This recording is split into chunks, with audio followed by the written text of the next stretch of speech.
Halo, selamat datang kembali di pembahasan mendalam kita. Hari ini nih kita mau coba gali satu topik yang deket banget sama kita semua. Tidur. Ya, tidur ya. Kayaknya sepele tapi penting. Betul, tapi kita lihatnya dari sudut pandang yang mungkin agak beda ya. Kita pakai sumber analisis judulnya tentang tidur bagi orang-orang percaya dan bagaimana campur tangan Tuhan. Menarik tuh judulnya. Campur tangan Tuhan pas tidur. Iya kan? Jadi tujuan kita hari ini mau coba pahami apa sih sebenarnya kata Alkitab soal tidur? Terus roh kita ngapain kita pas kita tidur? Dan gimana peran Tuhan di situ? Oke. Pertanyaan bagus tuh. Mungkin Anda juga pernah kepikiran ya, tidur itu cuma buat badan aja, atau ada makna lain yang lebih dalam gitu. Sumber ini kayaknya punya beberapa jawaban menarik nih. Siap. Mari kita bedah bareng-bareng. Ngelihat tidur sebagai kondisi tubuh yang wajar. Penting malah buat pemulihan. Betul. Bukan sesuatu yang aneh atau negatif secara rohani. Ada ayat bagus di Mazmur 127 ayat 2, bunyinya gini, Ia memberikannya kepada orang yang dicintainya pada waktu tidur. Kayak hadiah gitu ya, pas kita lagi nggak berdaya. Iya benar. Dan di Pengkhotbah 5 ayat 11 juga disebut, tidur orang yang bekerja adalah manis. Manis di sini artinya ya enak, nyenyak, memuaskan gitu. Jadi jelas ya, ini bukan tanda kurang iman kalau kita ngantuk atau butuh istirahat. Sama sekali bukan. Justru ini bagian dari desain Allah buat tubuh kita. Kita kan diciptakan butuh istirahat. Jadi tidur itu ya anugerah, bukan kelemahan iman. Nerima istirahat itu bisa jadi wujud percaya kita sama pemeliharaannya. Nah ini nih, pertanyaan yang sering banget muncul. Roh sama jiwa kita ngapain pas kita tidur? Apa ikutan mati suri juga? Iya, banyak yang nanya gitu. Sumber ini ngutip Ayub 33 ayat 14-15. Di situ dibilang kalau Allah itu bisa ngomong, bisa berfirman dalam mimpi, dalam penglihatan malam ketika orang nyenyak tidur. Nah, itu kuncinya. Jadi meskipun kesadaran fisik kita turun drastis, ya kan, roh atau batin kita itu nggak padam. Oh gitu. Iya, tetap bisa dijangkau sama Tuhan.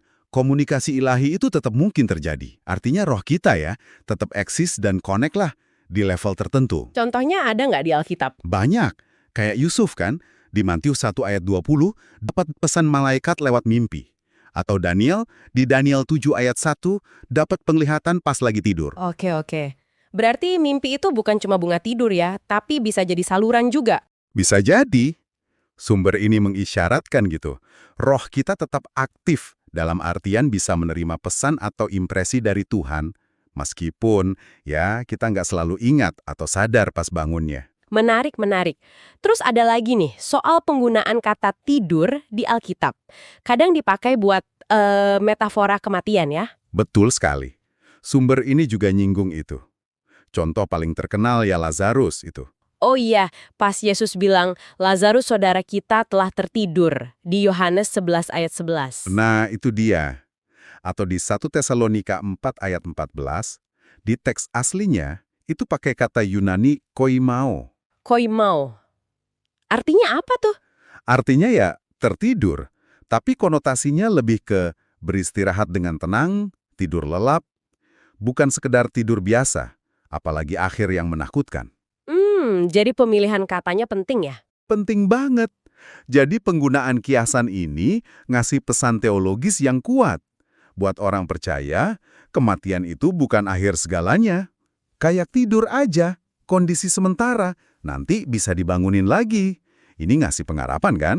Wah iya juga ya, perspektifnya jadi beda banget ngelihat kematian. Betul. Jadi lebih damai, lebih penuh harap. Oke, terus gimana soal keamanan kita pas tidur? Kita kan lagi nggak sadar, rentan banget gitu.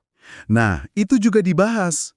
Justru, di saat kita paling nggak berdaya itu, ada jaminan kuat. Dari mana tuh jaminannya? Mazmur 121 ayat 3-4 dikatakan gini, penjagamu tidak akan terlelap. Sesungguhnya tidak terlelap dan tidak tertidur penjaga Israel. Wow, penjaga Israel nggak pernah tidur. Iya, artinya pas kita lagi istirahat, pas kita off, Tuhan itu justru on banget. Dia tetap jagain kita sepenuhnya, ngawasin, ngelindungin, bukan cuma badan kita, tapi jiwa dan roh kita juga.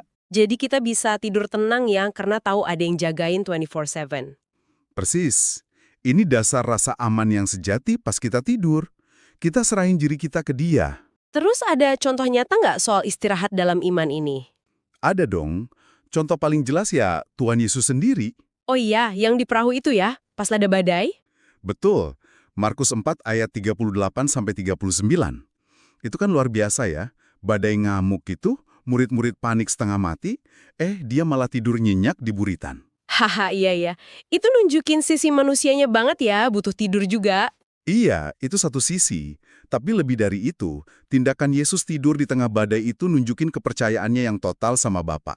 Kayak bilang, situasi boleh kacau, tapi Bapa pegang kendali. Jadi istirahat fisik itu nggak selalu berarti kita lagi down secara rohani ya? Enggak sama sekali. Malah menurut sumber ini, istirahat yang tenang di tengah badai hidup kita, itu bisa jadi wujud iman kita yang kokoh sama kedaulatan dan penjagaan Tuhan. Istirahat sebagai tindakan iman. Oke, jadi kalau kita rangkum nih dari sumber ini ya, tidur itu karunia alami, bagian dari desain Tuhan buat kita pulih. Betul. Pas kita tidur, roh kita nggak mati, tetap bisa connect sama Tuhan. Iya, tetap hidup dan bisa menerima. Dan yang paling penting, Tuhan sendiri nggak pernah tidur jagain kita. Selalu terjaga. Yesus juga kasih contoh gimana istirahat itu bisa jadi wujud iman. Wah, lengkap ya pembahasannya. Lumayan ya. Semoga ini bisa ngasih perspektif baru buat Anda semua tentang istirahat malam ini. Kayak janji di Amsal 3 ayat 24 itu, engkau akan berbaring dan tidur nyenyak. Nah, sebagai penutup nih, ada satu hal mungkin buat Anda renungkan lebih lanjut. Apa tuh? Kalau Tuhan itu bisa bekerja dan ngomong sama kita bahkan pas kita lagi nggak sadar, lagi tidur gitu, gimana kalau kita coba sebelum tidur, secara sadar mempersiapkan hati kita? Maksudnya gimana tuh?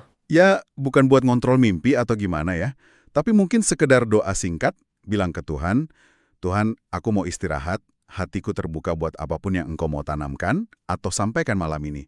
Semacam membuka diri gitu di saat teduh sebelum kita terlelap. Menarik juga ya. Jadi lebih intention gitu ya sebelum tidur? Ya, sebuah pemikiran aja sih buat dibawa sebelum Anda memejamkan mata malam ini. Siapa tahu kan?